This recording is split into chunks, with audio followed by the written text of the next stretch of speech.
Welcome to Merkaba Chakras, where we talk Buddhism in the fifth dimension.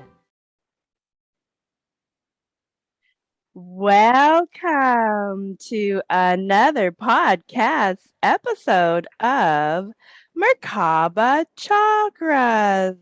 I'm your host, Vaughn Galtz, and today we explore even more ways to consciousness cleanup and quickening our spiritual acceleration towards being fifth dimensional consciousness with Spiritual Accelerator and author Bonnie Serratore of The Way Back Home.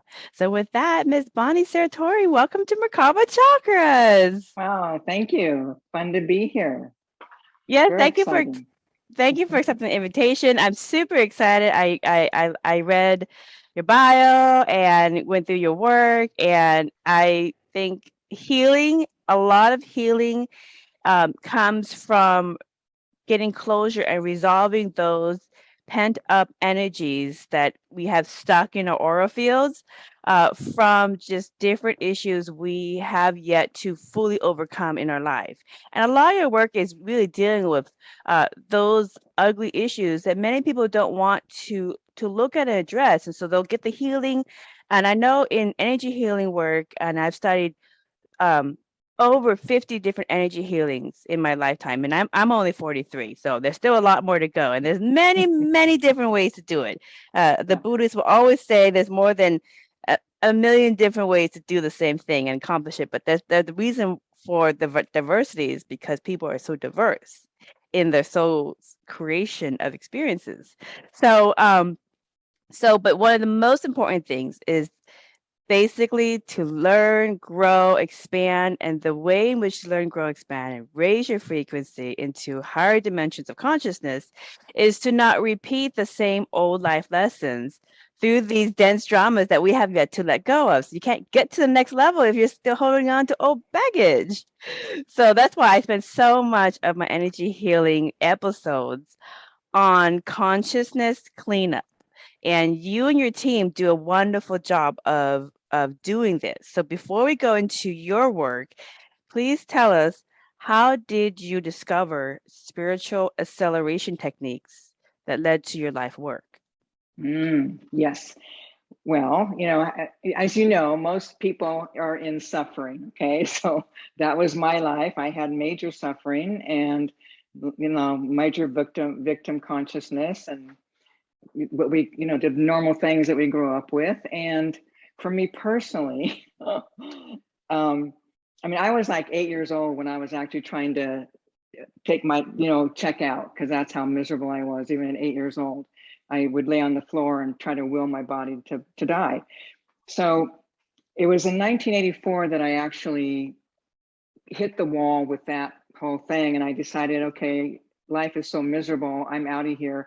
And I had gotten a reading, and I agreed to go see, go get some help, meaning get some kind of, I actually went and saw what was it called, like a psychotherapist. So we did a lot of, healing kind of stuff. And that was truly the beginning where my life began to change. And what happened for me though is I've been reading energy, seeing energy, lots of different like tarot cards and just energetic readings. And then I decided to start really working with people professionally, and that's what I did.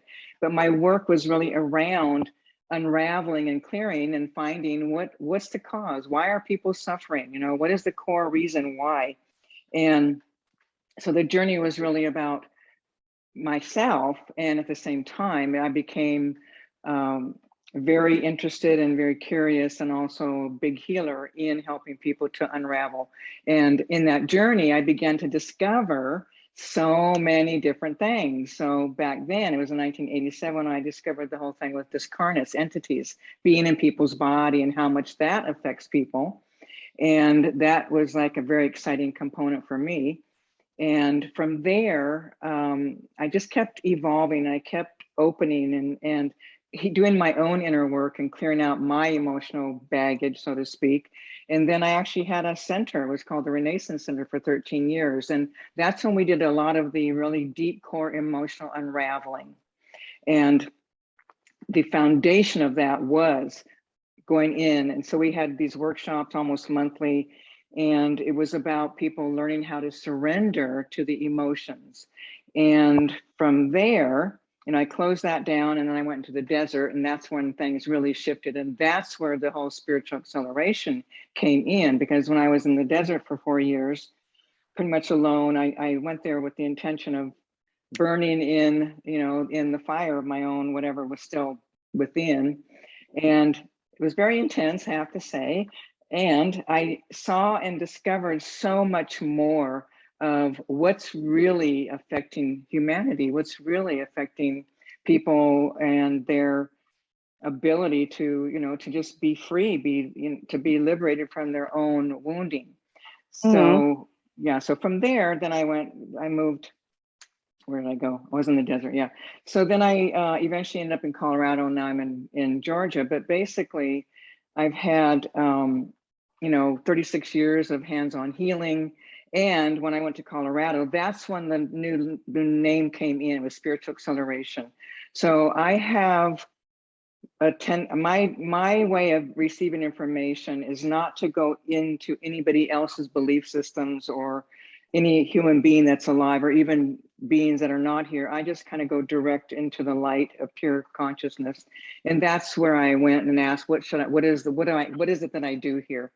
And that's when the title came in, Spiritual Acceleration, because what I am actually doing is accelerating people, not just in their physical body, but accelerating them at a soul level. Kind of like what you were saying earlier around, clearing out all the baggage, the wounding, all the negativity.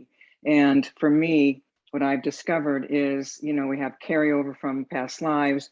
We have interferences from different species of beings. We have interferences from the government, the military, the one percenters. We have interferences, major interferences with discarnates, because that's what attaches to our wounding. Energy attracts like energy.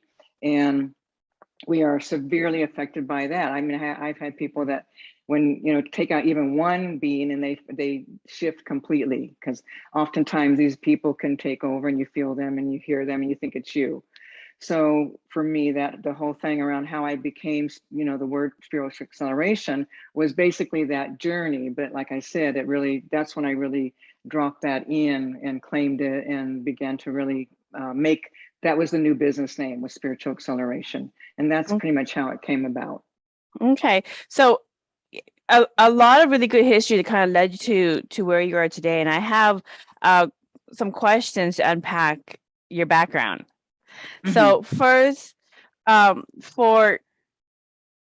there's a lot of teenagers and young adults that listen to this podcast in Asia, and many of them have witnessed suffering, are going through poverty and other issues that they're going through. Mm-hmm. And so they don't necessarily want to hurt themselves, but many of them do have those thoughts of, I just want out of here. You can almost call it suicide wishes or anything else. Like just give me a heart attack or something, just take me out of here, because it's just suffering every single day. It's endless suffering. The melodramas is too much. Nobody ever resolves anything. It just continues to perpetuate on and on. So for you, as an 8-year-old, when you were 8, what kind of life challenges were so daunting at 8 that made you think of suicide wishes? Okay, so for me personally, the initial coming into the physical form, my mother was actually trying to get rid of me. Okay, so there were things that she did and took that actually caused some physical things in my body, anomalies. So there was that initial, the very beginning is your mother doesn't want you. Okay, so you come into the world, and then just the being with parents that were dysfunctional, not, you know what I mean, like most everyone has issues and wounding of their own. And within just a couple of years, then there was like my dad left, and then my mother basically left, and we were raised by my grandmother, and she hated me, so she would, you know, basically any opportunity to hurt me, she did. And her husband was molesting me, and her brother was molesting me, and her son-in-law was molesting me. And that the whole thing of that kind of experience when you're really young, it's like this started like around 4 years old, you know, having that kind of thing. And it was like severe molestation. It wasn't just, you know, touching kind of thing. It was gnarly, it was ugly, it was, you know, it was not cool. And then to have, you know, like being raised by someone who doesn't like you, waiting for your parents, you know, waiting for mom to come, waiting for dad to come, they're never going to come. You know what I mean? It's that whole abandonment, rejection, loss, that kind of stuff. And then, I mean, I was so severely wounded that like, if you saw pictures of me, even in school, I was the kid that was like, you know, like all folded in, you know, like just, I couldn't even, you know, look at people. I was just so feeling some like I didn't belong. I remember the first day of kindergarten, the first day I was 4 years old. I was probably too young. But anyway, I walked in and this boy says to me, "What are you doing? What are you doing here?" I broke down sobbing because he hit that place in my wound, that deep unconscious wounding that I'm not wanted. I don't belong here. So when he said that, I was just shattered. And I never felt comfortable. And I also had learning disabilities in school, severe dyslexia, and audio sensory deficit means your brain sees things and it twists things around, and OCD. You know, so I just had challenges, and I never felt like I belonged. And I was like in school, I hated school because I couldn't learn, and and it wasn't that I was stupid. It was just an experience where I was so terrified. I was terrified all the time, and I didn't have friends because you know what I mean? You just can't open to people. And so I was very withdrawn, and I would spend my time coming home after school. I would just go to my room. I'd go in my room and read, and I would just start thinking about how much I didn't want to be here. And I would have thoughts like, I wish everybody would just disappear and I'd be the only one on the planet, not even another human being. You know what I mean? Just totally alone. So I'd have those thoughts. And then I just started feeling, it was just such an emotional roller coaster. It was just all these emotions and deep pain, and never feeling belonging, and never feeling loved, and never feeling that I mattered. You know, those really deep core wounds that a lot of people have. And Yeah. Those yeah. see, well, like, because you say no, I do not know. Oh, you I don't? Oh, I do not know. sorry. I do not Okay. know molestation. Oh, I have okay. no experience Ooh, in Yowie. molestation. Okay. Like in my family is no show, no touch, and we're really Right. serious about boundaries. We won't put Right. ourselves or our children or grandchildren or anything else in situations Right. for that. Okay. So we have very strong boundaries Right. Right. for a reason. But Mm-hmm. I have had clients who that is your background and your upbringing is they have aspects of that. And Mm-hmm. the and so I can understand um how it is hard to let go and Mm-hmm. forgive and make peace with such a tough um upbringing of suffering. Like basically no one showed you love.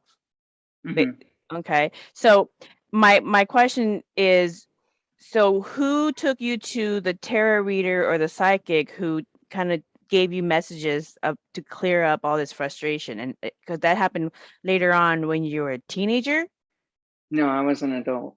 you were an adult. Okay, so you Mm-hmm. had gone through the whole childhood, not feeling Mm-hmm. loved, not being accepted, being discarded. And did you ever have any like past life regression, hypnosis, meditation, kundalini yoga, anything, any kind of Yeah. modality that kind of gave you some background to why you incarnated with this lot of issues? You Yeah. I walked mean, right into yeah. this slot. But I So did. I why? walked into it. Yes. Yes. Why? So As a soul. Well, as a soul, I mean, yes, to kind of answer your other question, yes, I've done yoga and meditation. I've done many, many things. And in my own exploration, looking to see what, why, what's going on. That's when I began to understand and discover that everything is coming from past lives, whatever we've called in, whatever we're experiencing right here, right now. And I do know that we do create a reality 100% from our subconscious. That's also going to be all the carryover from our experiences. What I know is that when we have a big experience, a traumatizing experience, it's about the emotion. Okay, there's an emotion that gets impacted, and that emotion gets carried over. This is why we continue to recycle, do the same old all the time, because we're still holding on to a frequency, an emotional frequency that we never allowed ourselves to completely release by knowing ourselves in that experience. This is, the soul calls forth to know itself in all ways. This is what happens. And, we know everything, the good, the bad, the ugly, all of it. And when we have these intense experiences, if we don't release them at that time, they're going to come forward. And there is that frequency too of reaping and sowing, the karmic, what we've done, and the back and forth, the wheel, and all of the karmic stuff that we do. And at the same time, we still have the ability now to shift and change and shatter and clear up all of this debris that we're carrying forth from all our past lives. So all the people in your family, it's mostly your family that your soul group that have caused you a lot of immense emotional and psychological suffering. Were they from different past lives, and so you've had issues with them in past lives, and then the angst have carried over into this one? Okay. Yes. And what I also discovered, Vaughn, was like with my grandmother at one point, I did because she passed. And then what I did was, when I was really going through some of this deep stuff of healing what she had done, I saw that in order for a soul to hold that kind of intensity, there has to be extreme love. Okay. So there was profound love that this being was holding, not here on the earth plane, but in the astral field, on the astral planes. When I connected with the soul of that being, it was just pure love. And that was another thing that helped me to understand that, we forget when we come into the body, but when we are in the awareness, no longer in the physical form, we're, like you said, we have all our soul family, and we do things, play things out repeatedly, or in different ways of connection, maybe mom, son, or maybe, husband, wife, or whatever, but we're playing out with the main soul group. And there is love. I mean, we're not hating each other on these levels. We have pure love for one another. And the desire is for everyone to be waking up rather than getting more wounded and more shattered and more broken, which has been what's been happening for all of us. And when, if we're held in love and then we come in here and we forget, and then all the traumas and the hurts and the, whatever's been happening to an individual, again, when we see the truth of what's really going on here, what's really happening is the soul, at the soul level, we've made an agreement, and at the soul level, she's trying unconsciously, but she's trying to get me to face these deeper places within my own self of already feeling unloved, already feeling like I don't matter, already feeling, trashed and unlovable, those core kinds of wounds. So again, we're just recreating scenarios, situations, what I call the soul dance with different peoples, to activate our wounds. And when they get activated, then we got the opportunity, to come on in and find it. See,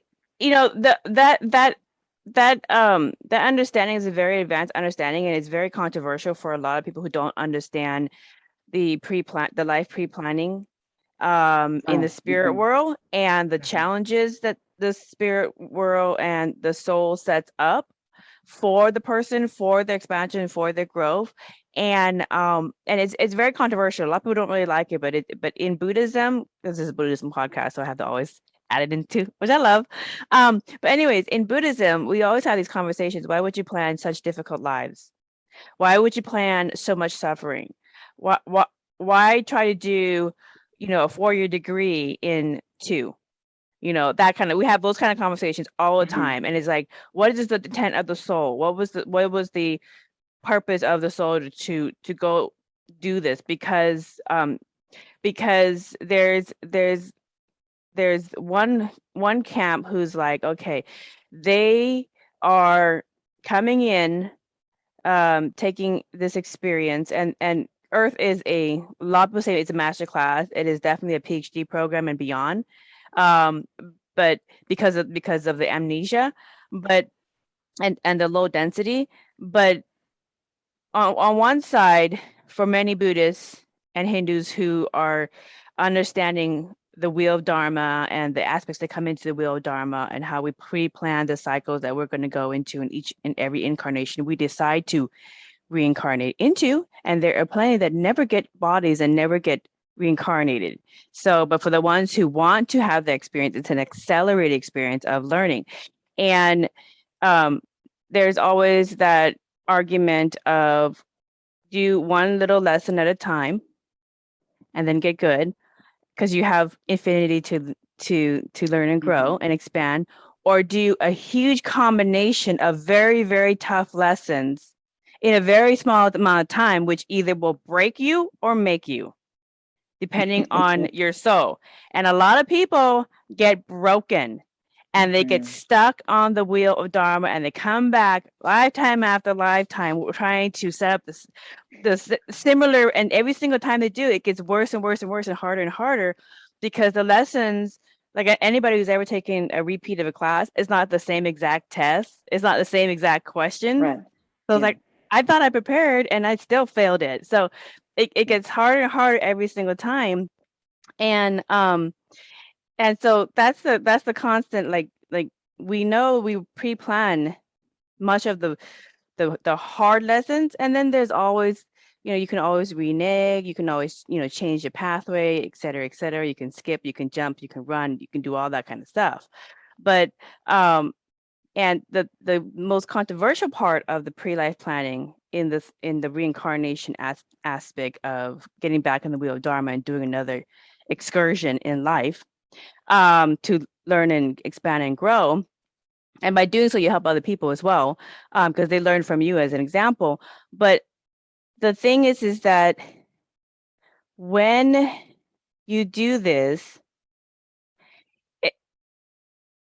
so few people excel. So few people will want to agree to be your perpetrator, agree to be your abuser, agree to be, because when everybody is in the spirit world, they're all connected and they know and see, and there's that immense love that you're talking about, that immense infinite love, because you're connected to everything. You see the point in everything.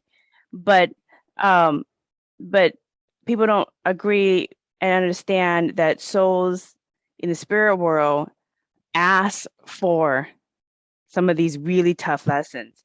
And then when they pass on, the person who is doing the abuse has a huge amount of healing on the other side to get over what they agreed to do to you, so that you can expand and grow and teach this stuff.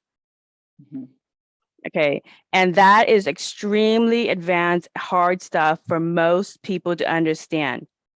They can't understand, why would a soul agree to molest or rape their niece? Why would a soul agree to murder in the most gruesome way XXX?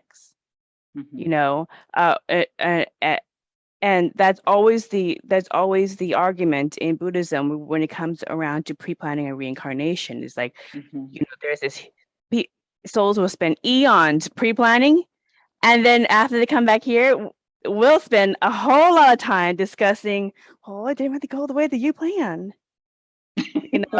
So how do we help you get you back on track so that you can expand and move on? So so you are the outlier in a very small minority that has, instead of folding, you expanded and you grew. So so when you met that psychic, what was the psychic and the tarot reader's message to you that just turned this all around and kind of got you to that healing, got you to that closure, and raised your frequency? What did they Yeah. say to you? Well, actually, it was a female, and I knew her, and she was a psychic. She did a lot of psychic reading. She taught psychic classes, and when I went and saw her, I told her, I just let her know I can't do this anymore. And she basically, in the reading, she said there was some energy blocking above my head, and when she did move that, and when she did, I could feel like an opening. And so she also suggested that I meet up. She knew someone, so she gave me a name, and I agreed to go see this other woman before I chose to just to check out. I said I agree to go one time. If if it helps, I'll stay, and if it doesn't, I can't do this. So obviously it helped. I'm still here. But it wasn't like a big old reading. It wasn't nothing to do with all my past lives or anything. It was just, you got some blockages happening up above you, and she moved it, and I felt different. And the fact that I trusted her, and she just encouraged me to, to go see someone, to get help. To get help, see what I could do to unravel all this wounding. Yeah. Yeah. I mean, that's a lot to unpack. So, but and there is more, but yeah, that's good. Yeah, Right? I'm sure there is more. I'm sure your soul is very creative in finding ways to really destroy your spirit. But you pulled yourself from that and you emerge as the spiritual accelerator. So the wounded healer is one of the best healers and the best teachers. Yeah. Completely. And it is a hard and courageous journey to have. So, a master teacher usually comes from this kind of background. But it's a very difficult background, and it's extremely difficult for the people who hurt you on the spirit world, because they're going to relive all their suffering that they did to you as you themselves, and they have a huge program of healing for themselves, and they probably won't forget themselves either. So then they go back into the cycle of the wheel of dharma of trying to make amends in another lifetime, trying to make amends to all the suffering that they caused. Right. So it is a tricky wheel of dharma for sure. Well, let's now you also said there's, when you start getting into this work, you found that people had different disincarnate entities or species of beings, and just kind of different energies in their body. So my question with that is, are people not taking any responsibility for the things that they do? Is it all just these different incarnates? I mean, what percentage of self-responsibility and what percentage, if any, are because of their being influenced by these different incarnates that are kind of, come in and persuade them to do things that they don't like? It's all individual, Vaughn. Everyone is different. Like, for example, teaching a class, I had a student and I was doing a demo on her. There was a discarnate in her that I could see that had anchored in like full body. Okay. And then she had gotten married. She had children that were almost grown. And what happened was I pulled, when I got this discarnate out, this discarnate was the one who married the husband and who raised the children. When that being was gone, she didn't know who she was. Her relationship with her children, she didn't know how to be, because this other being had taken over so fully and lived through this body, through this other woman's body.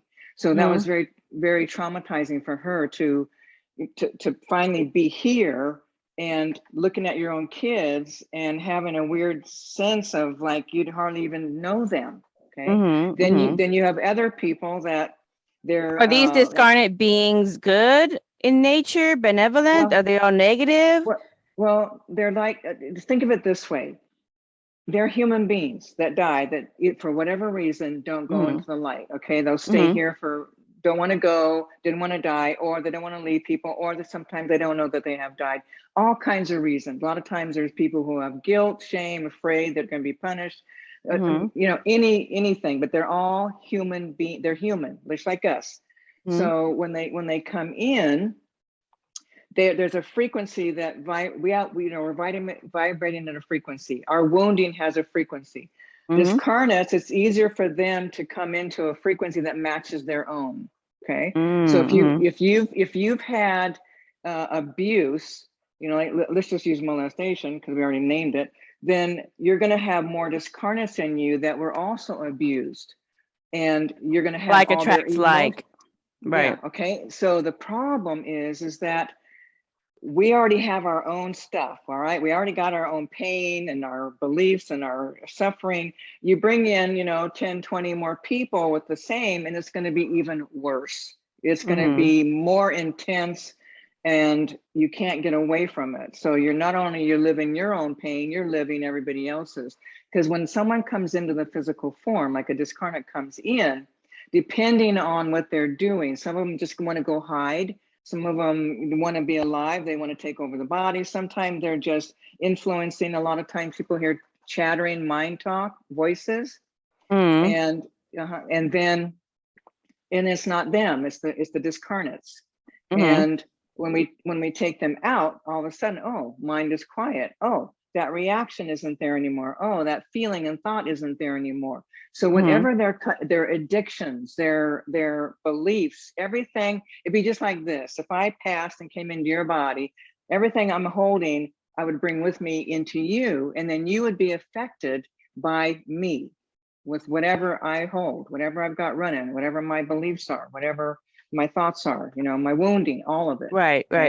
So my question, quick question with this discarnate, is it on a soul level that they agree to let a discarnate in, or I mean, is it how does that work? Yeah, it's all at a soul level. So they have to let it in. They have to agree on it. Yeah. But think about this one. What's happening is, how many people know about this? How many people are aware that discarnates are coming into your body? Okay, I can tell you straight up, every human being's got them. Everyone. So what's been happening in our past lives, there was a time when we allowed, it was part of what we did. There's different times, different experiences on the planet. So we've never woken up to, oh, wait a second, we had an agreement, we allowed discarnates in. Oh, we need to stop that agreement. We need to cancel that agreement. We never did that. So there is an unconscious agreement. And think about this. How many people are saying, like you were saying earlier, I don't want to be here. Give me a heart attack. Scotty, beam me up. I didn't ask to be born. I didn't ask for this. Okay, so when we do that, we got the green light. I don't want this body. Come on in. Right. Okay? And then traumas and shock. People get, have a trauma. They get accidents, get knocked out of the body, and then they're not in the body. Well, guess what's going to happen? Think they're going to have all kinds of things come on in. So it's like there is an agreement. So for me, what I've discovered is stop agreeing, make consciously start claiming sovereignty over your own body, your own life, consciously claiming it. This is my body.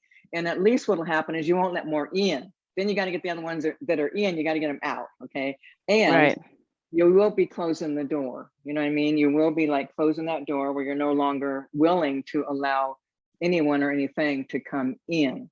So yeah, it's an agreement. It's an unconscious agreement. And also, yeah. So if whether people unconsciously are aware or consciously aware that they are basically sending signals to the universe, yeah, come on in, because I'm not really fully engaged in my life or in my body. What can people do to just kind of clean their energy field, clean their body, whether they know or don't know they have anything, attached to them? What can they do to clean themselves? What are some simple tricks that you can give people? Yeah. Okay. So one of the good things that you can do, especially when you've got darker vibrational frequencies, because they don't like the light. So here, truthfully, we all have the light within. We all have that frequency of love and light in the very core of our being. So we can either, if people can't feel that, then I would encourage them to either just go direct into the light, bring it in, or if they can, go inside, find that light, because we can find it, everyone can find it, even if it's a little tiny pinhole, but go into that light and be in there, rest in there for a moment, and then start expanding that light with the intention that you are claiming the body and that you are no longer allowing discarnates to be in your body, and especially the more negative energies. When you expand and you bring that light, shining it on your own emotional wounding, so to speak, meaning bring that light down into those lower chakras, bring it into your subconscious, spin the energy with that light with the intention of having beings leave. You also can bring the light down, bring in the light, and then there are these beings, I call them emissaries of light. They will come and help escort these beings out. I call them the loved ones. That means the people that are, the relatives, loved ones, all that. And oftentimes they'll come and help lift them up and out. And you can have, you don't know, but you can have the light come in, the emissaries present, and sometimes you can even talk to them because they hear you, talking to them like they're like a real normal person. Let them know this is not your body. You need to go home now. Have them look into the light, because see what happens when you get a discarnate to look into the light is they begin to remember. They remember that's home. That's a simple things that you can do for yourself to help rid the body of discarnates. Again, claiming sovereignty is really vital. When you do start claiming sovereignty, you can feel like, okay, I feel like, oh yeah, I'm claiming sovereignty. Oh, I can only claim it to here. You keep on doing that until finally you can feel, I am really claiming it 100%. You can sense it and feel it. You'll know that you are. So those are simple things, easy things that one can do for themselves. And again, sometimes some of those mind chatters that people hear, you can start talking to them and let them know, you need to go home now. So that's another way to those simple things that you can do. Right. I had a client once who had a lot of chatter in his head, and I said, "Juan, have you just tried just cussing them out? Just cuss. They can't stand it if you're just angry. They don't understand anger and rude language. It scares them back." And he just started cussing them out, and they actually left. He's like, "Oh my God, that actually worked." And I'm like, "Well, that's free medication right there."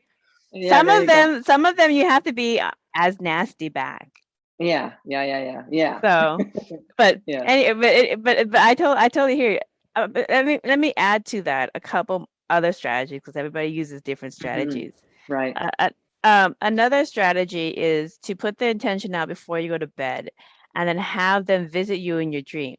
Okay, it's not intrusive in your wakeful state. You're still able to function and think in your own mind when you're working or doing things, and so if they come and visit you, if you invite them to visit you in your dreams, if you are a lucid dreamer and you are active in your dreams, you invite them into your dreams and you see them, and sometimes they will show you their issues, and then you just tell them in your dream, whatever your problems are, it's done. You've had your time, your life is done. And there is absolutely nothing in this plane for you. Nothing. So you see that light right there? That's your home. And all that you've ever wanted, ever desire is right through that light. So go home, because that's the only place that wants you more. No matter how bad you think you are, or how much you don't deserve anything as a soul. Your life is over. Go home. And that's pretty much, and they're like, okay, fine, I'll go home. I'll go home. So, anyways, and I've done that in many different places. But that's a really simple one that anybody can do. Little kids can do this too. If you have come across children and they don't understand this stuff, what you can always tell children is ask them in your dream to come visit your dream, and just tell them it's been fun playing, but you're not a real kid, and your time is over and it's time to go. Even if sometimes they don't have a good mommy and daddy, they don't want to go to the other side, but that light is where all of the dogs and the cats and all you just paint the picture of how wonderful it is in that light, and they will go there too. Because oftentimes little kids get visited with in these entities by other Yes. children-looking entities or things that Mm-hmm. are attracted to their age. Their age. Mm-hmm. So you could, it's the same exact technique. And so every single child who has night terrors or can't go to Mm. sleep or have, you know, a little buddy that's causing nuisance, teach them this basic technique of Mm-hmm. walking them into the light on the dream, and just Yeah. send them love and say it was fun. Mm-hmm. See ya. So Mm-hmm. that's another really easy, simple way to do it is just kind of like dream walking them into the light, no matter. And then if they get really, really scary, because some people don't want the really scary ones, so you just Mm-hmm. invite them in your dream and say, because in your dream is your consciousness, is your reality, is your world. So sometimes they're so scared of the light that they'll get really, really ugly and really scary. So like the worst Mm-hmm. episode of Stranger Things or anything you could possibly think of, the most disgusting, horrible image to try to scare you so much that you don't do anything, you just tell the person, I know you're scared and you're giving me the most scary image to try to scare me, but you don't belong here. Go home. Go home. Okay. Mm-hmm. And before you know it, that scary image disappears and it's just like another Right. kid or another person just going, "Ah." Okay. Right. And if they really don't want to go to the light, they'll leave you alone because you're not the one. So that's a Right. really simple, not too complicated, but really simple that everybody in all ages can do. Mm-hmm. And on the flip side, you can use that too to talk to your spirit guides and to get guidance from the other side, Mm-hmm. and invite them to visit you in your dreams, and help you with whatever you're working on, whether it's school or work or try to find love, whatever. So same Mm-hmm. techniques, different intentions. So let's Mm-hmm. talk about a positive intention about the new earth. Ah. So yes. So okay, so everybody's doing this clearing, they're doing the healing work, they're raising the energy. Um, what is the new earth? Because you know, this is kind of one of the things in your work. Can you explain that to Uh-huh. people? Yeah, I mean, it's all part of the new paradigm. So there is a frequency of the new paradigm, and the Earth itself is vibrating at a different megahertz frequency. It's all working together. So the frequency of the new paradigm, what it's also doing, and I think people can really relate to this and understand, is the shining of light, more awareness, more brightness. It's going to expose the darkness. This is partly why the whole world is in major crisis and everything of negativity and fears and horrors are coming to the surface. Okay. So the earth itself is shifting and changing. The frequency that's affecting our entire universe is also shifting and changing. The whole vibration is rising up, and your unconscious wounding is going to come up. It's going to come into your Mm-hmm. awareness. Mm-hmm. And if we understand that this is actually a gift rather and an opportunity, rather than, oh, I'm suffering and why is this happening? I'm being punished, whatever we go to. If we recognize, all right, I have an opportunity to clean this up so I don't have to be coming back here and doing this again. Okay. So it's Yep. an opportunity. We Mm-hmm. can be done with it. So when with the frequency, everything is working together, the earth itself, the new frequency of the new paradigm, and all of humanity is in chaos. Like when you watch the frequency, everything, the world is in chaos. It's the humans that are in chaos, the earth also, but everything is like it's like everything's like a shaking vibrational frequency, but it's moving into a new dimension. It's moving into a Mm-hmm. new world. And we are all affected by it. There's nowhere to go. You can't run away. You can't get away from it. Doesn't matter where you live on the planet. Mm-hmm. You're affected, and your unconscious wounding is going to come up. Mm-hmm. And we're finding it and hating people and the prejudices and all the things we're seeing it's all that subconscious stuff. It's also a lot of the collective consciousness that we've had for all these thousands upon thousands of years of negativity and darkness and ego. All of that is also getting shattered.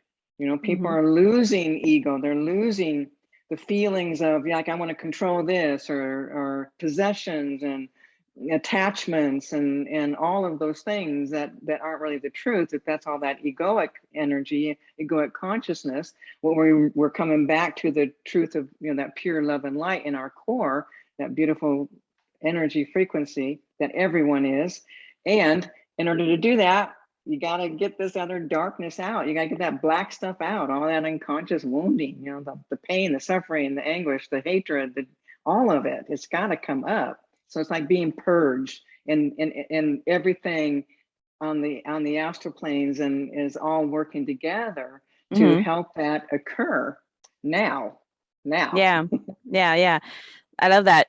And so what kind of society does what kind of society is created when people change from a third dimensional consciousness to a fifth dimensional consciousness? Like what can things, what can people look and see that's different? Like, oh, this is a higher energy type of XXX. This is a higher energy type of education system. This is how, what are the characteristics that people can look forward to see the gradual changes to a higher frequency society of New Earth? Right. Well, I think one of the most important pieces is that we can't pass into the new paradigm. Like when we leave these bodies, we won't be able to enter into the frequency of the lighter energy if we're going to hold on to negativity, causing harm, hurting others. So if we think about or be aware of, what if your heart is open? What if you're in a state of caring for humanity? I had an experience just the other day where I could feel this love for all beings, the evilest and the darkest and the nastiest and meanest and cruelest to the lightest of light. There was no difference in that frequency of holding the frequency of love. Okay. So when we are holding that, when we've cleaned out and released our negativity, our hatred, our judgments, our all that, the dark stuff, we live in a different state of mind, a different state of consciousness. So as we come back, when we just, coming back in, as we move more into the new paradigm, everything is going to be different. There's more compassion. Like you were saying, education will be different. Working, offices, people, businesses, food, it won't be about, oh, not enough, I got to take for me and me. It's more of that expanded awareness consciousness where it's inclusive, where it becomes about everyone, not just me. So that's what we're seeing now, is the me. And as we move into that, which is going to happen, there's no way around it. It is happening. Okay. And the how we react to each other, how we treat each other, how we see each other. So we're not going to have these feelings of, oh, you're a different color of skin than I am, therefore I hate you. That is not going to exist. Those kinds of things will not exist. You can't enter holding that darkness. Okay, yeah. Let me add another dimension to human prejudices for behavior.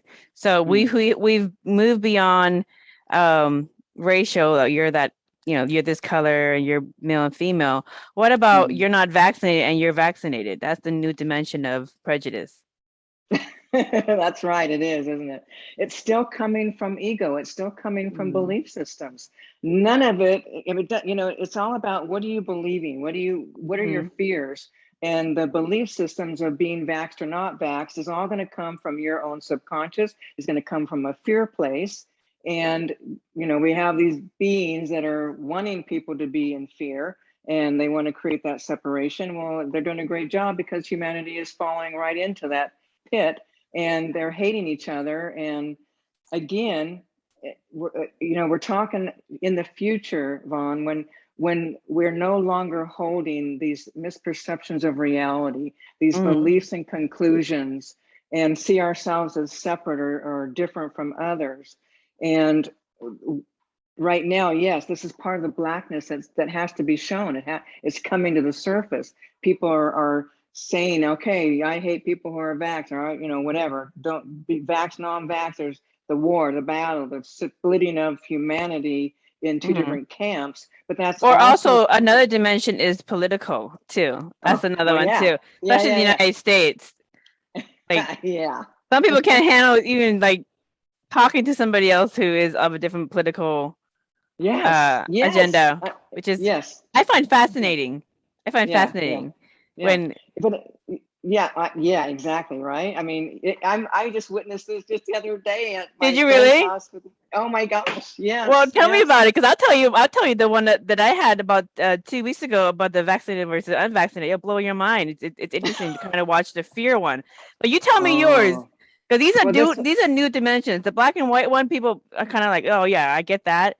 The yeah, male female, yeah, they're like, yeah, I get that. But yeah, these, when you add another dimension of, oh, did you? Because this is what source does. This is what universe does. They test you. yeah, You yeah. really are inclusive and loving of all and see all as Uh-huh. energy. Let me Yeah, throw another dimension of prejudice and see how you favor on that, right, and see if right. that energy is still there. Yeah, And so it's a really big challenge. But you tell me yours that you witnessed the other day.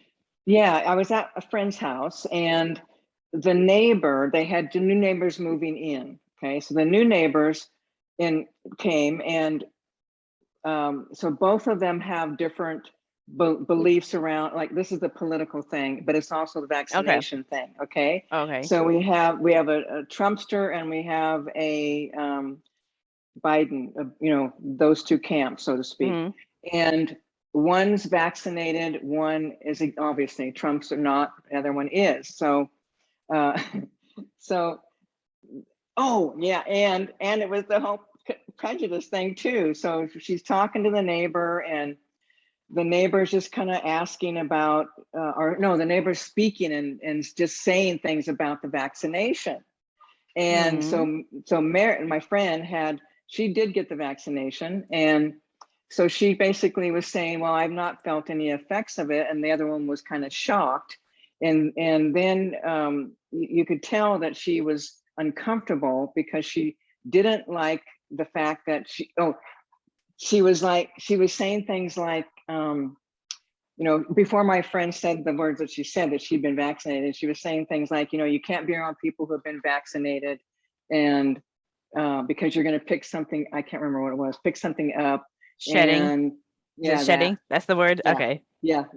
And she couldn't believe why people would be getting vaccinated. And then she was talking about how all the different things with the vaccination, you know what I mean, like all the poisons and the toxins and all the different things.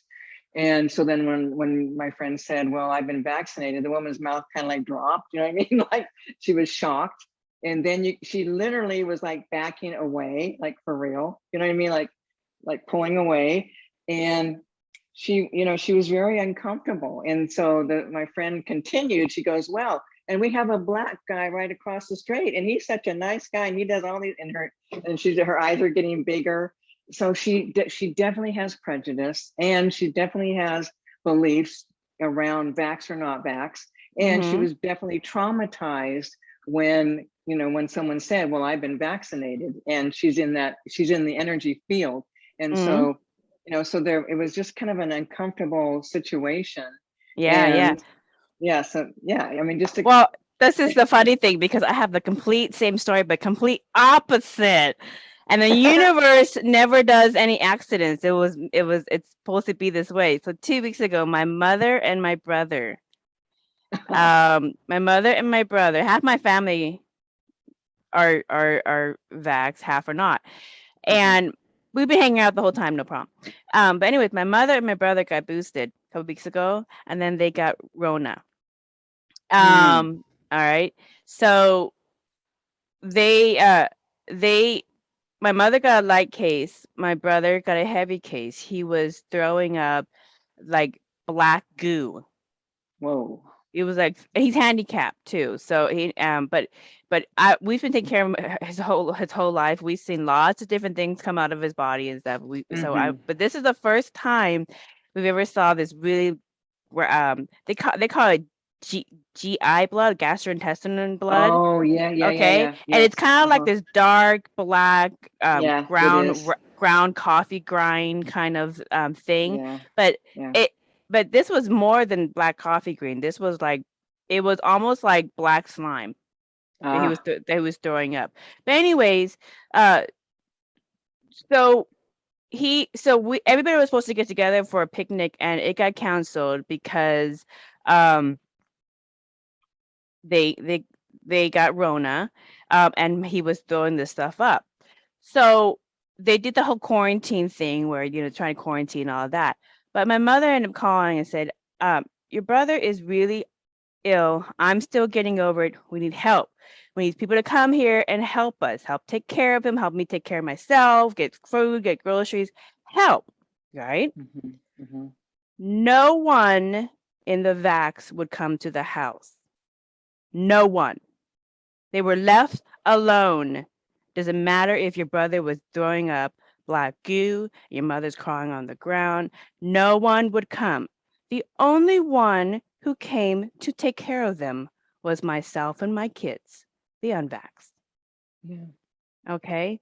That's how scared and paranoid people have become. Yeah. They will let their own family Wow. perish instead of come to help. All right. That is a new level of fear and paranoia and prejudice. Right. Okay. Right. And they recovered. They recovered.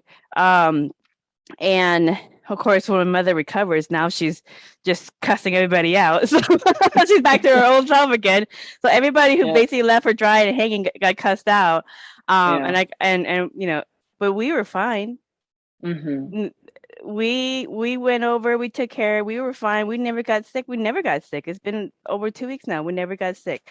So but anyways, same story, completely opposite. Yeah. Same energy. It's such a trip, isn't it? I mean, Energy. Yeah. I mean, for me personally, I don't get involved in anybody's decisions or choices. I just have to choose for myself. And my family, most everyone did not get vax, and I had a couple that did. So nothing to do. People make their own choices.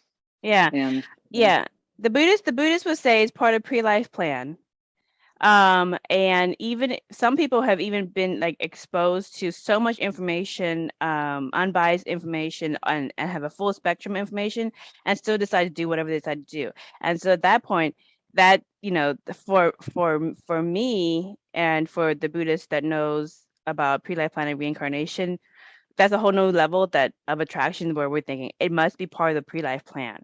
It's kind of like if you have a friend and you tell them you really shouldn't date that person. I see them cheat on their exes twice and they still go. Then it's definitely part of their pre-life plan. It must be some kind of karmic thing that they're working through, that's an aspect of their storyline. So and that's fine. You send them the best, and you hope that they overcome it. But when people are working on consciousness cleanup, and they're working on these life issues and cleaning up and doing the work with you and your team, the universe or source is going to bring up a challenge to test you. And it's the same test. It's the same exact test, just in a different way. Yeah. So what do you want to tell people of that? Because typically people will say, okay, I am over this issue of constantly attracting this negative guy relationship in my life who represents a lot of the issues that somebody had with their mom or dad, whatever parent issue they have, and then they move on and they think they figure it out and they attract them again, and they're like, well, that didn't work. So because they failed the test again. So what tips do you have for people who are going through and they have healed something, and then a new challenge comes to test them on, did they pass that last exam?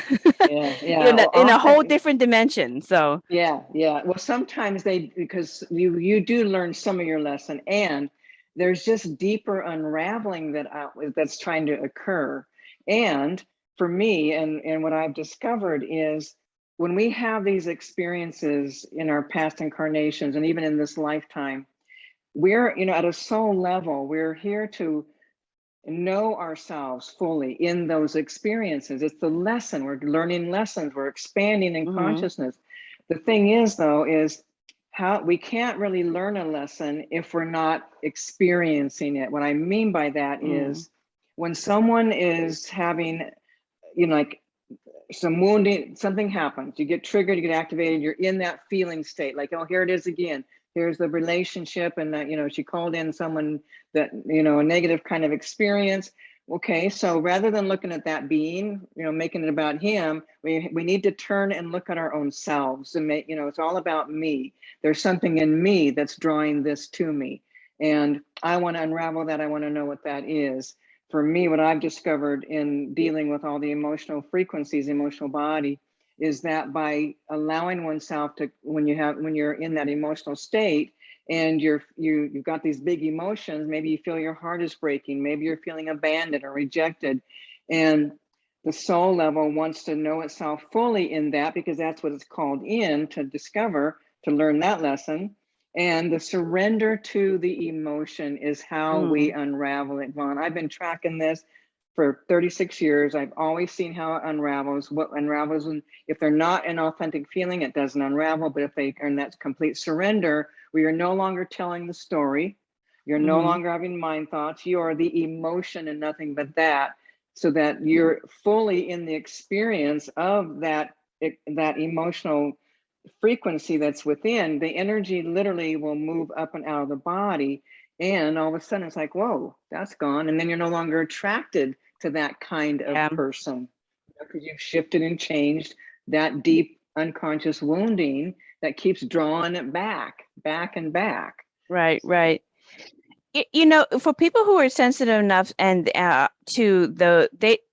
like, everybody has their own resonance. They have their own energy field, their own frequency, and your energy. Okay. Like if you go around a narcissistic family member or a narcissistic friend and you're around them, and then once you leave, energy, the emotion you feel about just life is different.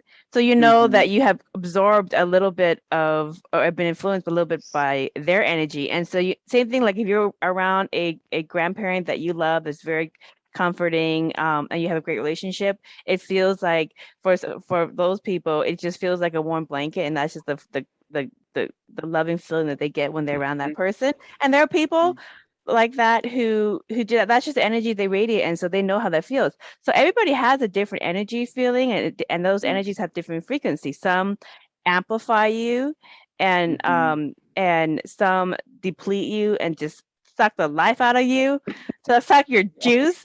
So everybody has different energy, and so when you're around nobody and you're by yourself, that's your energy. And if you want to change that energy, if you don't like the feeling in your own body of your own energy, the consciousness cleanup work, the inner healing work, that kind of stuff is what is going to lighten your load and free you of those dense energies that's holding down your frequency. Because when you're of higher and higher frequency, it's just more light that comes into your energy field, because that's what you are. You're just energy, you're just a bunch of chakras.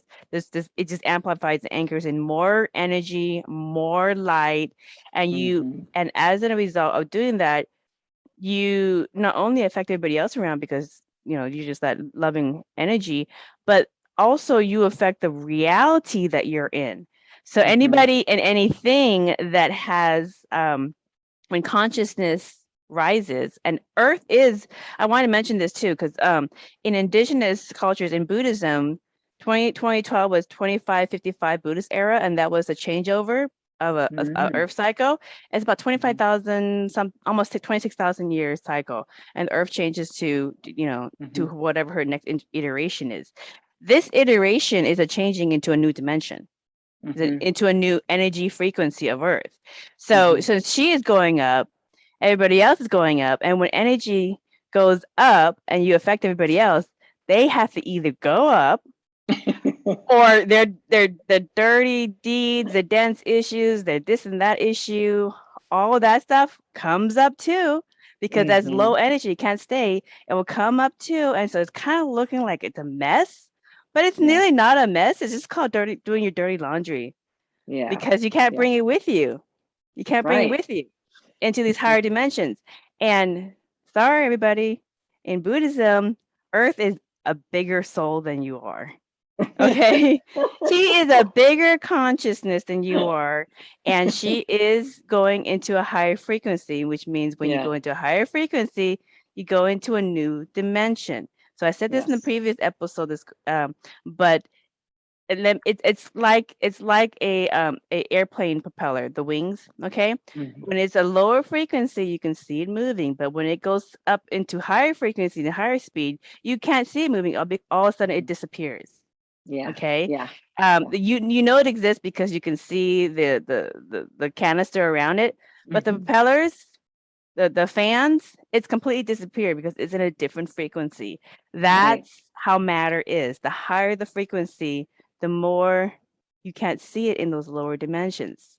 So you have Hmm. to raise up with it. And this consciousness cleanup is one of the basic ways that you could do to just keep up with those rising of energies. You can't make it slow down. You either have to catch up No. or Yeah. you're going to exit out, which Yeah. goes into another thing. So I was leading into this next question for you. Oh, talk about reality. When your clients do the healing work with you and your team on whatever issue that's holding them down, um, have you reported any clients come back to you and say, I've done this healing work, I've passed different tests, I'm really proud of myself. However, aspects in my life has completely changed. Like, have they reported to you changes in maybe their office or things not looking like they belong there? Or Hmm. Hmm. okay, Absolutely. can you Everything give us some changes. examples? Oh, okay. Let me just think of Yeah, different people. because Okay. I want Yeah. people Well, to know that to expect this. Like this can happen and it's totally okay. You're not going okay. crazy. Okay. A real common thing is when something gets cleared out inside, people will come and start emptying their closets or changing, you know what I mean? Like letting go of things that they were holding on to. They things that clothing or anything. It's just like clutter. All of a Mm, sudden, they need to just start cleaning and things get organized and things get lighter. mm, And that's a very, very common experience for people. mm, Another component is you start losing friends because you're living at a different awareness. You're no longer at that that place where your negativity and finding fault, and you work to you talk about other negative about other people and things. You no longer meet at that level, so you're your kind of heart's beyond. more So open. it's kind of like you're beyond that. You're beyond the energy. Yeah, It kind of yeah. bores you. That Yeah. is a big common one where you start letting go of friends, the big party ones or whatever. It's just not, it doesn't serve you anymore. It isn't where you Mm, live anymore in your awareness. And I mean, in everything can change. I mean, what you thought you loved doing, or even like the work that you're working for somebody else, and then I've had people find, like, decide that's I don't want to, why would I do this anymore, and then they'll shift and go to something else that brings them joy and happiness. So mm, rather than letting themselves continue to be in suffering or hating what they're doing, they change because now they're able to make a different choice, go to in a right. different direction, do something on their own. Even relationships, oh my word, yeah. Well, this is going to be a hard one, girl, because you're going to break some hearts here. Because this is a big one too. When people do their Ah, consciousness cleanup, yeah, they yeah. not only clean up the clutter in their essence, but they, just like you say, they kind of clean up, declutter their life a little bit more. Yeah, Um, yeah. how do they stay married to somebody? Most of them don't. I mean, occasionally Oh, I've actually had people, well, partly because, Ron, what would happen is, and I've had a lot of people with this, one person would start doing their inner work, their body would change, their inner life would change, their emotion, everything changes, but their partner isn't changing. Now, again, this person's mm, holding more light, but it's affecting this person, but the person might not be comfortable with that light. Okay. And so sometimes they can't handle it, and they grow apart and realize there's no meeting ground anymore. There's no more, where we're connecting at a level where it mm, feeds us. So that would be a good thing to let go of. Then I have had people where Their partner had no interest whatsoever in waking up and growing. And there was love. They just loved each other and accepted each other without making them wrong, without finding fault. Whereas before, the person I'm thinking about was always finding fault with her husband. You know what I mean? Like making him wrong, finding fault, judging him.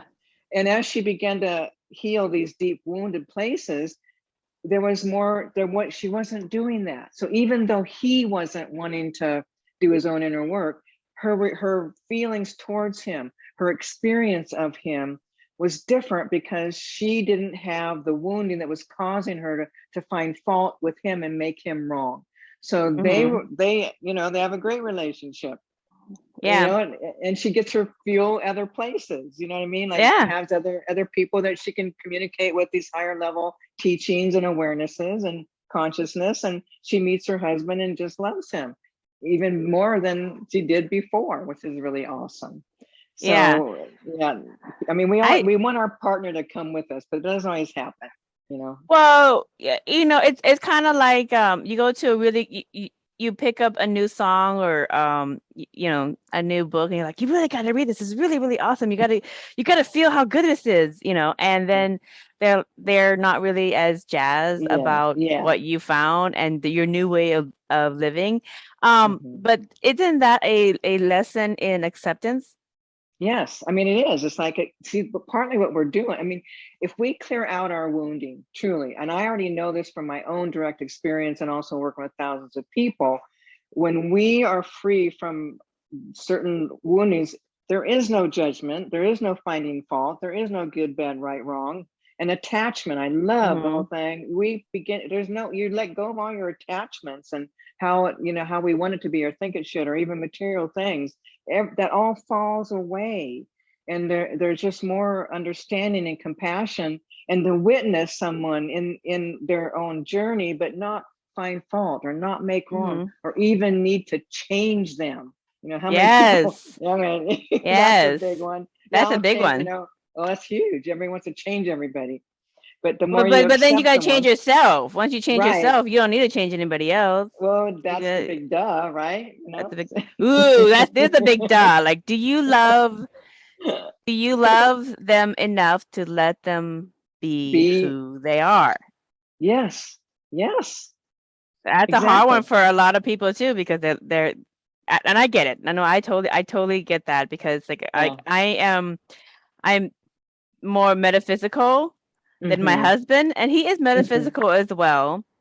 But most of the time I hardly ever talk about my metaphysical interviews, my podcasts, my books, whatever, with many of our associates and friends, because it's a little bit not standard conversation to have at cocktail parties. But if we do, I enjoy it and I love it.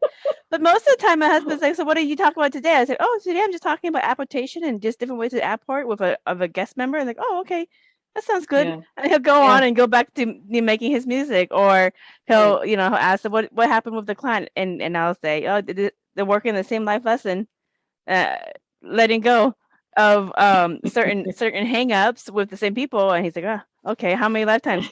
5? Are they going to do it this time? Yes. It's like, oh, good. That's it. That's the extent of the metaphysical conversation that I'll have with my husband.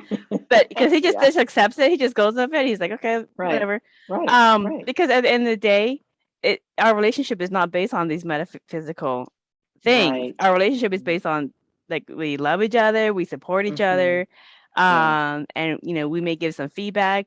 I just bought $5,000 in 450-year-old Bibles. Okay, just to prove supernatural Bible changes for a couple of my podcast episodes, and I read Latin as well, and so I'll transcribe some of the old Bible passages in Latin from 1590, before King James version. Anyways, there's a whole backstory to how the different versions that led up to King James. So if you want to know what it really was, you read the Latin version, the earliest ones. So anyways. So I buy it, no problem. I'm a book collector. I like to collect editions. It's a collector in me, but I collect metaphysical content. Okay, it has to be the metaphysical aspect to it.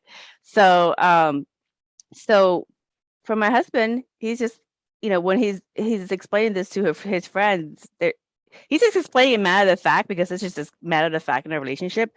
They're going, what did she do? Oh yeah, she spent $5,000 for a Bible from 500 years ago in Latin. and why would she do this? Just to prove Mandela effects. Okay. Yeah, just prove that we're shifting between parallel realities and consciousness is rising and Earth is rising to a different frequency, and they're just going right. And he's just saying it's matter of fact, but it was just like, what the heck is going on in your marriage? But that's just totally normal. That's totally normal.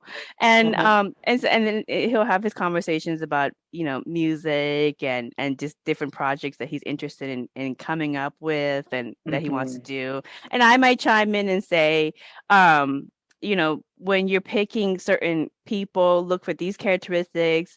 These are best to work with. These look out for this person. Watch out for the stinger. They have stinger in their energy, and it usually comes out, and it'll be triggered this way because I can sense the energy. So we'll give different perspectives, and he gives me a very practical perspective too, that I don't think of because I'm thinking, oh, I'm gonna crack open my 400-year-old Latin Bible and like highlight it. And he's like, hands on deck, stop, Vaughn. You did not highlight that thing. That's gonna grandkids are gonna. I did not highlight it because I'm thinking of the archaeologists. You know, Right. I'm like Indiana Jones, where I'm like, I gotta crack this open because that's the key to the next to the knowledge is underneath that. And he's the curator going, stop what you're doing. You're gonna ruin the artifact. So he gives me a lot of practical advice. And he's like the curator that comes through my content that is metaphysical, and he, even though he doesn't fully understand, he does this. He cleans the shadow boxes. He makes sure it's set perfectly so the kids can't get. You know, he thinks the practical stuff. He puts it on its side and not up because the paper will kind of like fall over time, gravity. I don't think about that kind of stuff, you know. But he's very practical and he thinks about that kind of stuff. And so, and then for him, he doesn't think about the energy kind of stuff, but I think about the energy kind of stuff. Like when we are looking at investing in different real estate opportunities, I'm looking at it going, the energy here is completely wrong. There's a haunting over here. This house right here has this bad energy. This one has this bad energy because this couple's fighting. Oh, it's just, you're just going to get a low value because there's a lot of bad energy all around this house. It's not going to sell for what you want. And we don't go into it and we look for a different opportunity. So we have different skill sets, but for what you're saying with couples, when a couple does the cleanup work and they're thinking at these newer, higher levels and seeing reality and creating their reality at these newer, higher levels, it's easy to want to change the other spouse to make him like them. Right. But if they can get beyond that desire to change him and make him like them now, there's still a lot of positive. If you can work on accepting, there's still a lot that you can give each other in different levels. So, and they will change out of default anyways in their own way. Isn't that what happens too? Yeah. You just love them for who they are, and pretty soon things start changing. Yeah. Naturally. What about diet? Do their diets also change? Oh yeah, definitely. Yes. What can people expect to see a change in the diet? Yeah. Okay. So when we have discarnates that are overeaters, remember the discarnate thing is going to intensify the addiction to food or sugars or different things that we put into our body. And what happens is, as we get clearer and we're really more connecting into our own true light, it's like an honoring. It's like it organically and naturally, Vaughn, we just move in a direction where we eat more clean, where we're going to more organic or higher level vibration frequencies. We just naturally acclimate to. We start taking care of the body. It's our temple. We start loving ourselves, which is part of the whole problem, is people don't have that self-love, loving the self. And with these healings and clearings, we start connecting. Pretty soon there is that self-love. And when you got self-love, you think about, if you love someone, are you going to hurt them? Are you going to, drag them through the dirt? Or are you going to feed them garbage? No, you don't. And you start taking care of and caring for ourselves in a much different way.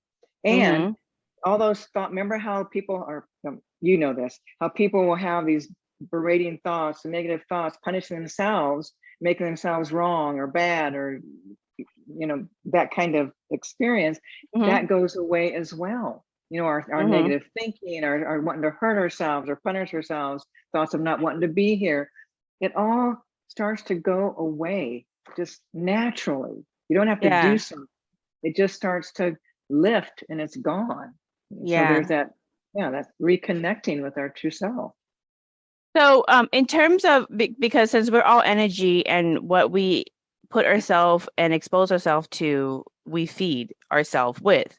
So obviously, when we do this self cleanup work, our energies are going to change, our bodies are going to change for the better. So you'll look more youthful, you'll look younger. That's true. I'm going to tell you right now, it's true. So what can people expect in terms? So they're going to clean up. They're going to naturally want to have a much more clean environment, declutter. They're going to naturally lighten up the types of food that they eat. So they're going to eat much more lighter foods instead of denser foods. Maybe more smoothies, fruits and vegetables. Whatever the. I'm not a chef, so I just like to eat. Right. They're going to kind of like detach from relationships that just suck the life out of them. Those life suckers, those cheese suckers. I had a qigong instructor call them cheese suckers. These cheese suckers, in like a very strong Chinese accent. Cheese suckers. So whether it's in your family, you might just kind of keep a distance, or set up some boundaries if you can't, completely move away from these cheese suckers. So you can clean up relationships. The marriage ones and the love ones, that one's a little touchy. So that one, your team will probably need to work with people on the case by case basis. Right. Whether they are able to elevate their relationship to a higher level, or move on and attract somebody of a higher level. That's again, maybe part of pre-life plan. So they change their food, they change their environment, and then their body changes. So what do people typically say they start noticing in their bodies? So the physical body, like if a lot of people, if they're overweight, they just naturally start to, there's a desire to do more active, meaning maybe they'll go for more hikes or more walks, or maybe they'll join a gym, and they love it rather than feeling like it's dreaded. And the body starts to change because they're just more light and love. It doesn't mean that you're going to have go get the perfect body. It means that you're more accepting also of where you are.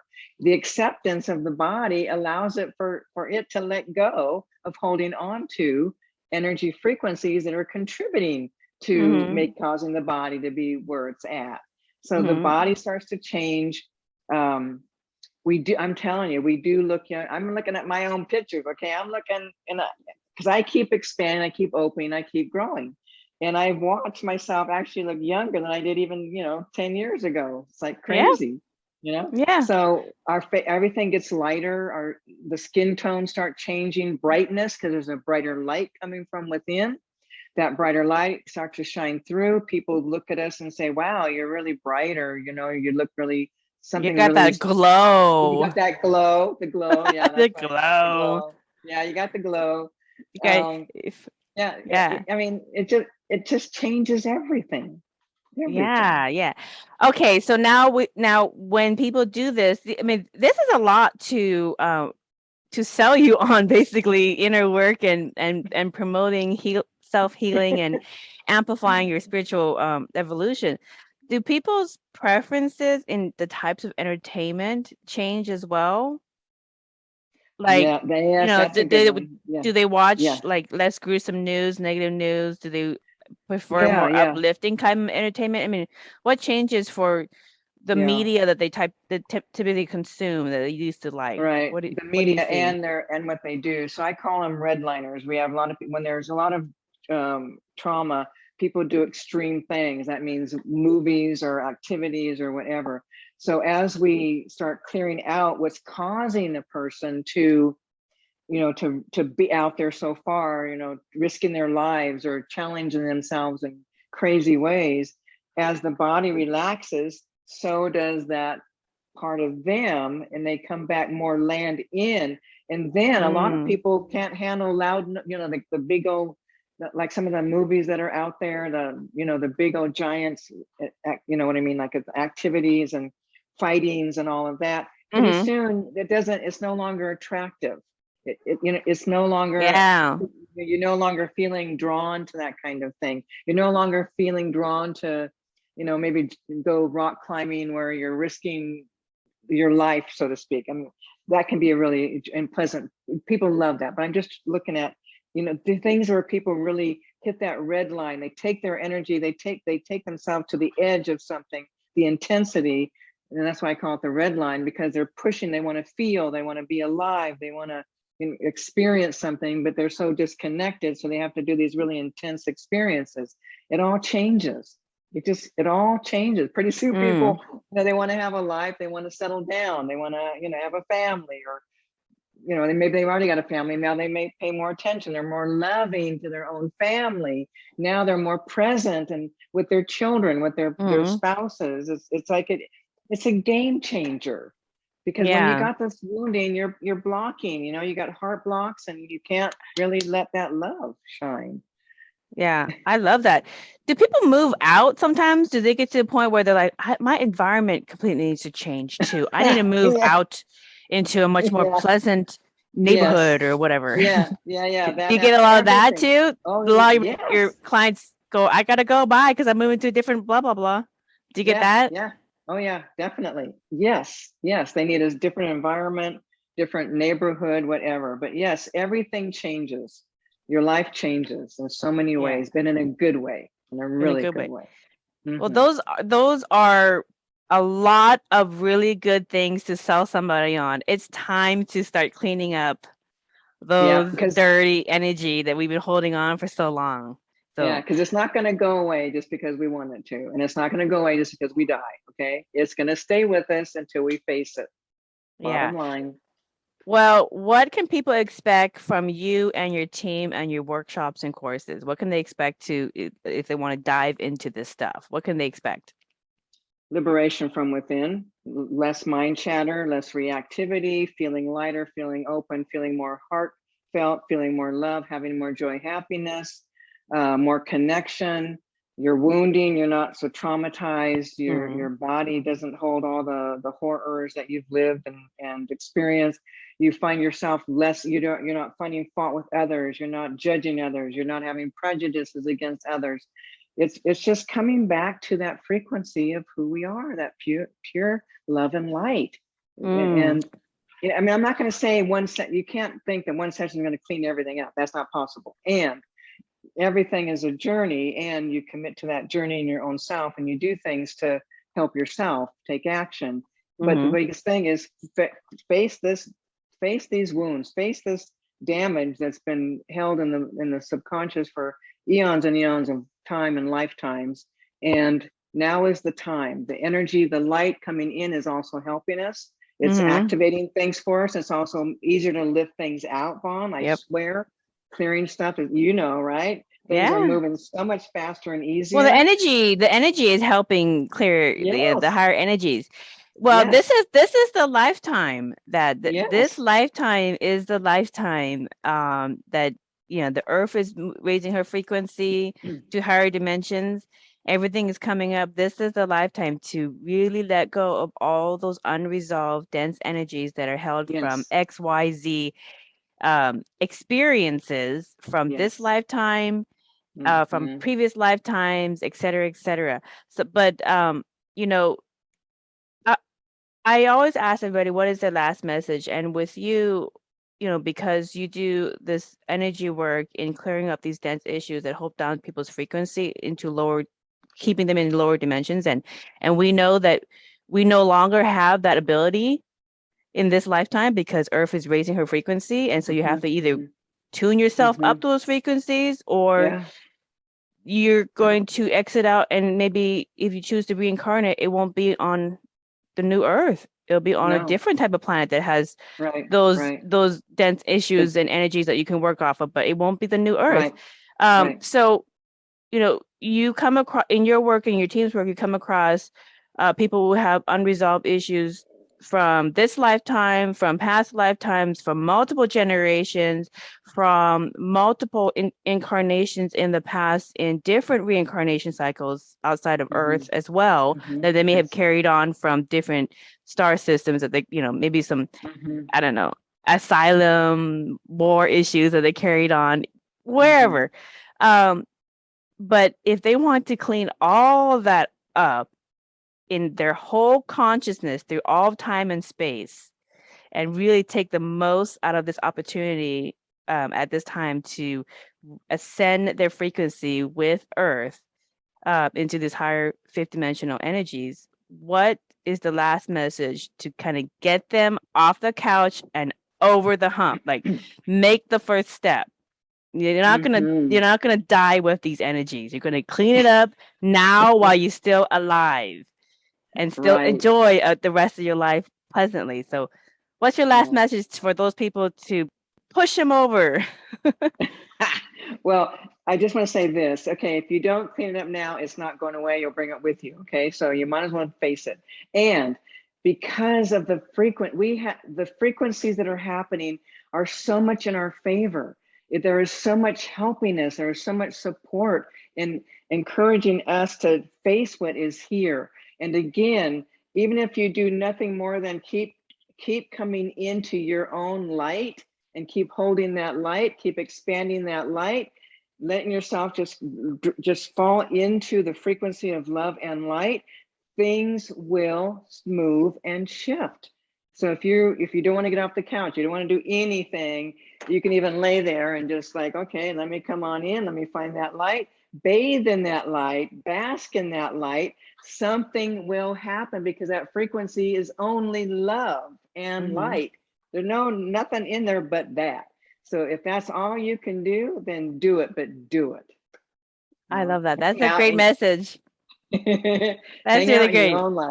Hang out and you bask in your own love. Okay, well, Miss Bonnie Serratore, I just love to introduce people to many different ways to accelerate their consciousness from the third dimensional into the interstellar fifth dimensional consciousness. So since we are all energy, our consciousness is the energy body we travel the universe in.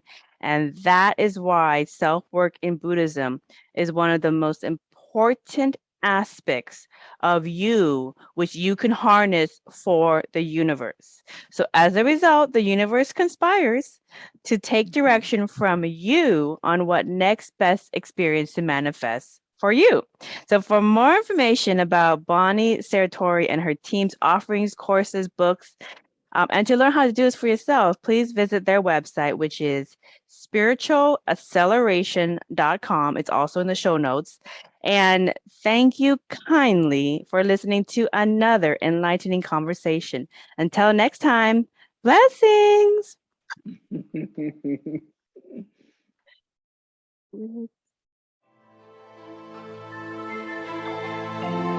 We hope you enjoyed this episode of Merkaba Chakras, where we talk Buddhism in the fifth dimension.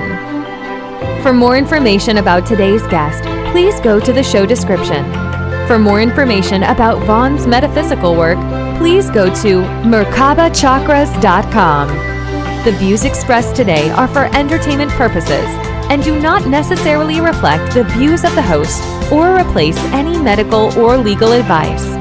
Don't forget to subscribe for more interviews about the fifth dimension. Until we meet again, blessings.